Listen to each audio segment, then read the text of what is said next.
Get ready to dive into a captivating JRPG because today I'm going to tell you why you should play Final Fantasy X right now.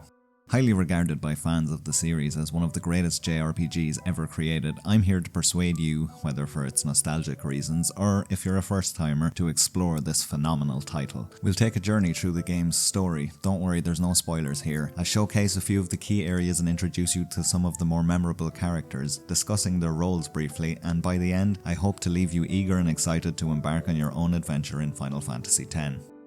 I don't want to drone on for the next 3 minutes about the story, as I feel like I've been giving away a little too much in my previous videos, so I'm going to try and keep it short and concise this time around. In Final Fantasy X, we are introduced to the game's protagonist, Tidus, a star blitzball player in the futuristic city of Zanarkand. The game opens with a thrilling blitzball match, showcasing Tidus' athletic skill mixed with shots of the vibrant high-tech city of Zanarkand. However, the city is suddenly attacked by an enormous creature known as Sin that transports Tidus into an unfamiliar and mystical world called Spira. Confused and disoriented, he encounters a group of people known as the Al Bhed who are also seeking to evade Sin's devastation. Tidus becomes entwined with their escape and learns about the ongoing threat posed by Sin, a dark and evil force that constantly wreaks havoc across Spira. After narrowly escaping Sin's destructive power, Tidus encounters a summoner named Yuna along with her guardians Waka, Lulu and Kamari, where he learns that Yuna and her guardians are about to embark on a pilgrimage with the intention of defeating Sin, bringing a temporary respite to Spira known as the Calm before Sin's inevitable return 10 years later. As Tidus joins Yuna on her journey, he becomes one of her guardians, determined to unravel the mysteries of this new world and find his way home to Zanarkand. The battle system in Final Fantasy X scraps the active time battle system for a new conditional turn-based battle system, or CTB for short, and basically what it does is scrap the loading bars between turns, and makes it a more true version of turn-based where you can see the order of attack on the right-hand side of the screen. Another new addition to the battle is the ability to switch characters mid-fight in order to play to your strengths, or more importantly, your enemy's weaknesses. Roles are a lot more prominent because of this, meaning physical attackers will be useless against certain enemies where magic users will dispatch of them with ease and vice versa. It's a breath of fresh air, and to be quite honest, it adds to the depth and complexity of the battles. Overdrives take the place of limit breaks and require some button sequences to make them work effectively, again adding to the overall engagement in battle. And finally, leveling up has been done away with entirely, and in its place is the sphere grid, where to some extent the player chooses the path in which they grow stronger. It consists of an abundance of nodes, which are all interconnected and must be unlocked to progress. The nodes are unlocked by a mixture of AP gained from beating enemies and spheres found on the battlefield. All in all, Final Fantasy X does a lot to keep the classic JRPG battles feeling fresh, fun and different with every replay. They even added an expert sphere grid for those that are feeling confident or revisiting the game. This is one battle system that I love and I wouldn't change a thing about it. Much like the older games in the series, the areas are exceptionally well thought out. However, for the vast majority of Final Fantasy X, they have ditched the classic pre-rendered backgrounds and introduced fully 3D environments, and still managed to capture that Final Fantasy magic, and with that said, here are a few of the standout areas for me. Mount Gagazet, the highest peak in Spira, is a beautiful and sacred mountain consisting of an awe-inspiring backdrop of snow-capped cliffs, jagged rocks and treacherous pathways. And hidden within the natural beauty of the mountain lies ancient ruins and mysterious shrines, giving a glimpse into the rich history and spiritual significance of the area. It's also the spiritual dwelling of the Ronso tribe, which are essentially humanoid lion-type creatures that protect the mountain from harm and only allow those they deem worthy to ascend to the top. This area is challenging, beautiful and symbolic in Final Fantasy X. I chose it because its many memorable and emotional moments push the narrative to new heights. To me, its visual design as a cold, bleak and dangerous ascent symbolizes the character's journey through Spira, and I really couldn't picture it better than that myself.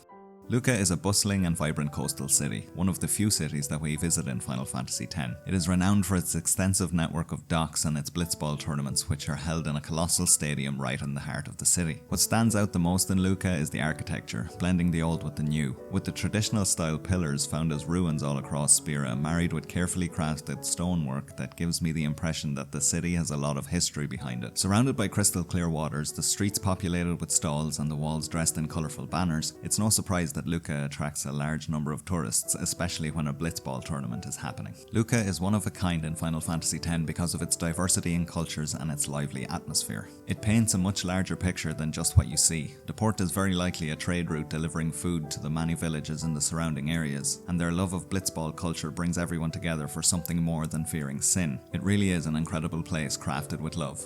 Macalania Woods is a serene and enchanting forest area that brings a sense of tranquility and mystical beauty to Final Fantasy X. Towering trees dressed with almost crystal clear leaves that sparkle in the light, and the surrounding plant life paints a beautiful picture with its dark greens, soft blues and even shades of purple. The melody playing in the background pushes the mystic feeling even further, as well as introducing a sort of wondrous feeling, making you want to explore the woods further. It's not only memorable for its incredible scenery though, it's also a crucial place in the story, injecting emotion and creating an atmosphere that will tug on your heartstrings and show you the emotional depth of this game. It really puts the fantasy in Final Fantasy, and it's so masterfully crafted and immersive that it surpasses level design and settles right into art.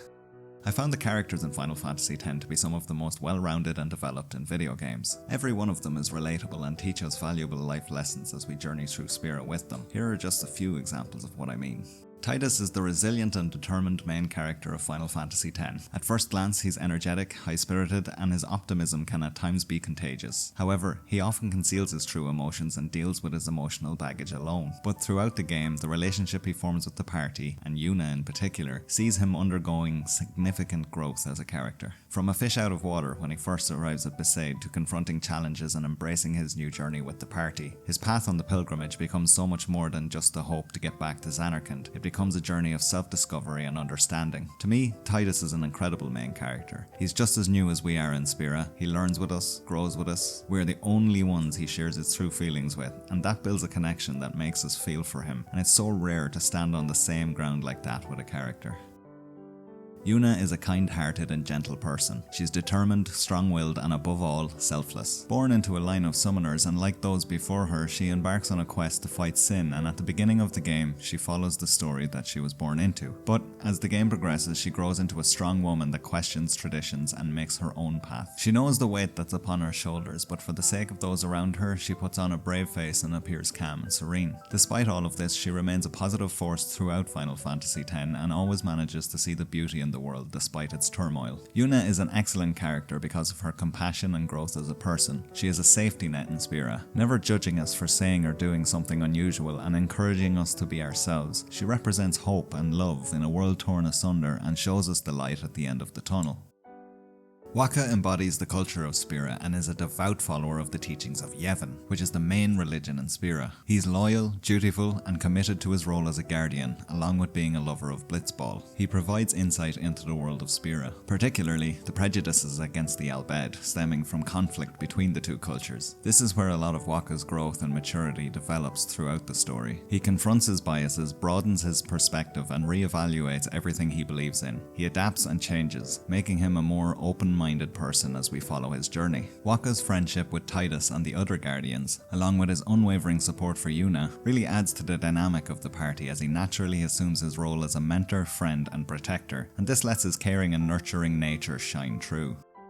Final Fantasy X is an exhibition on how to write a diverse cast of characters and a compelling story. The world building and sense of history makes you feel that Spira is alive and makes you invested in its history. I didn't even mention the captivating and organic love story of Tidus and Yuna, because even if it wasn't there, the characters could stand on their own and still provide a mesmerizing experience. It really is amazing how a video game about a fantasy world can hit so close to home in its storytelling, or how we can learn so much from the fictional characters. Final Fantasy X is definitely a worthwhile investment, because as you step inside the world of Spira and learn about it, you take something back from it by the time you finish, and that's why you should play Final Fantasy X right now. Thank you so much for watching my video, and if you enjoyed it, don't forget to leave a like, share your thoughts in the comments, and hit that subscribe button for more videos on unforgettable games that you need to play.